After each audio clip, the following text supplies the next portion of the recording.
Hi സുഹൃത്തുക്കളെ, നമ്മൾ കഴിഞ്ഞ ദിവസം ബീച്ച് മേഖലകളിൽ ശുചീകരണ പ്രവർത്തനം നടത്തുമ്പോഴാണ് ഇങ്ങനെ ഒരു പൂച്ചയെ ശ്രദ്ധയിൽപ്പെട്ടത്. ഈ പൂച്ചന്റെ പ്രശ്നം എന്താണെന്ന് പറഞ്ഞാൽ ഇതിന് ചൂണ്ട, നമ്മളെ മീനൊക്കെ പിടിക്കുന്ന ചൂണ്ട ഇതിന്റെ വായിൽ കുടുങ്ങിയിട്ട് അതിന് ഭക്ഷണം കഴിക്കാൻ പറ്റാത്തൊരു സാഹചര്യമായിരുന്നു. വളരെ വേദന സഹിച്ചുകൊണ്ട് അതിങ്ങനെ പ്രയാസപ്പെടുന്ന ഒരു കാഴ്ചയായിരുന്നു. അപ്പോൾ അതിനെ ഇന്ന് ഹോസ്പിറ്റലിലേക്ക് കൊണ്ടുപോവുകയും അതിനെ ഹോസ്പിറ്റലിൽ കൊണ്ടുപോയിട്ട് അതിനെ ചൂണ്ട എടുക്കുകയും ചെയ്തിട്ടുണ്ട്. ഇപ്പോൾ വളരെ സന്തോഷത്തിലാണ്, വളരെ ഹാപ്പിയിലാണ്. നമ്മൾ പറയാനുള്ളത്, നിലവിൽ ഇത്തരം പൂച്ചകൾ ഇങ്ങനെ ഒരുപാട് ജീവജാലങ്ങൾ നമ്മുടെ ഇടയിൽ ഉണ്ടാവും.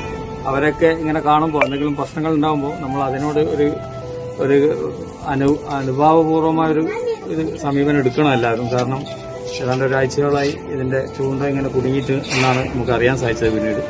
അപ്പോൾ എന്തായാലും ഇതിനൊക്കെ നോക്കിയിരുന്നത് ഈ പ്രദേശത്തിലെ കുട്ടികളാണ്. ഈ കുട്ടികൾക്ക് തന്നെ നമ്മൾ ഈ പൂച്ചനെ തിരിച്ചു കൊടുക്കുകയാണ്. ഈ കുട്ടികളാണ് നമുക്ക് ഈ പൂച്ചയെ പിടിച്ചിട്ട് കെട്ടിയിലൊക്കെ ആക്കി തന്നത്. അവർക്ക് തന്നെ നമ്മൾ ഈ പൂച്ചയെ കൈമാറുകയാണ്. അപ്പം ഓക്കെ അല്ലേ? ഇതിങ്ങനെ കുടുങ്ങിയാൽ ഉടനെ അറിയിക്കണം. അല്ലാണ്ട് പൂച്ച അങ്ങനെ വിട്ടു കഴിഞ്ഞാൽ പൂച്ച ഇങ്ങനെ വേദന അറിയിക്കേണ്ടി വരും കേട്ടോ. ഓക്കെ.